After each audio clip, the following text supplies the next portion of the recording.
Firstly, I want to thank you for your openness as guests today to listening to and hearing from other people. The idea that you haven't yet taught your best lesson is really important for a teacher. It's important for me. Because once we've taught our best lesson, I don't think we're doing the children any service at all. So that constant search for teaching better is what I think it is that needs to draw us here today. And perhaps we're going to pick up something from a colleague that is going to help us think about the world differently. The second part of that, though, is to those people that are actually presenting. I want to thank you for your courage. The courage to stand up and share something with your colleagues. It's not easy, but I want to congratulate you for doing that.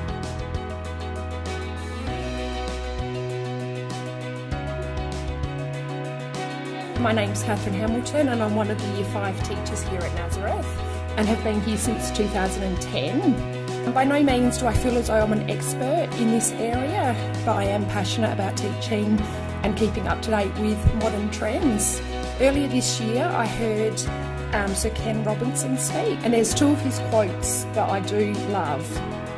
So there is no system in the world or any school in the country that is better than its teachers. Teachers are the lifeblood of the success of schools. Or, teaching is a creative profession, not a delivery system. Great teachers do pass on information, but what great teachers also do is mentor, stimulate, provoke and engage.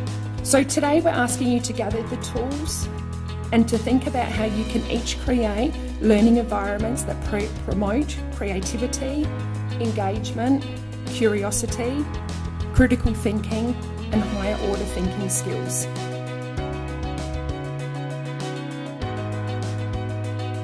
For those of you who don't know me, my name is Stephen Miller. I've been teaching for over 20 years and I thoroughly enjoy my job. From my observations, children love to learn. They have natural curiosity for the things that are around them and they're willing to give things a go. We as teachers need to try and find the talents within each child and maximise his talent in as many curriculum areas as we can. Human talent is tremendously diverse and is vital all students need to feel valued and have their strengths and talents identified. We must truly value the creativity of children, as I believe these children who can do this well will become problem solvers of the future.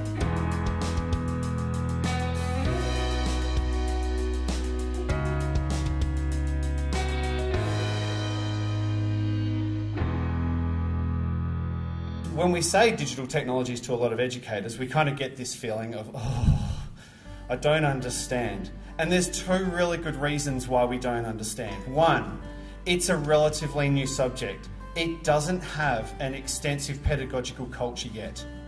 It's just not there. Secondly, it doesn't have a great resource base. But I want to differentiate something here too, because I'm talking about digital technologies as a subject. What I'm not talking about though is the integration of devices in a school. We're focusing here on the digital technologies curriculum. So first thing I want to call out is that there is a difference. So if we focus specifically on the digital technologies curriculum, it's broken into two strands: knowledge and understanding, and the process and production skills. Knowledge and understanding is components of digital systems, symbolic representation of data, and the process and production skills is collecting, managing, analysing data. It's creating digital solutions.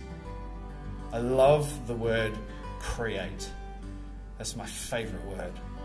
So good morning, and it is my pleasure to conclude this morning's presentations, and I will be doing that by focusing on why it is an absolute imperative that we act now. So I hear lots of politicians and leaders talking about preparing our kids for the future, preparing them for the digital revolution, preparing them for a world that is driven by tech. But as I look around that world, it's already happening, and we can no longer bury our heads in the sand or close our eyes for long enough, hoping that it will go away. Recently, we asked the youth at Nazareth what their hopes and what their fears are. And coincidentally enough, technology fell onto both of those lists. It is an absolute imperative that we act now, not to prepare our students for the future, but to prepare our students for their current reality. Thank you.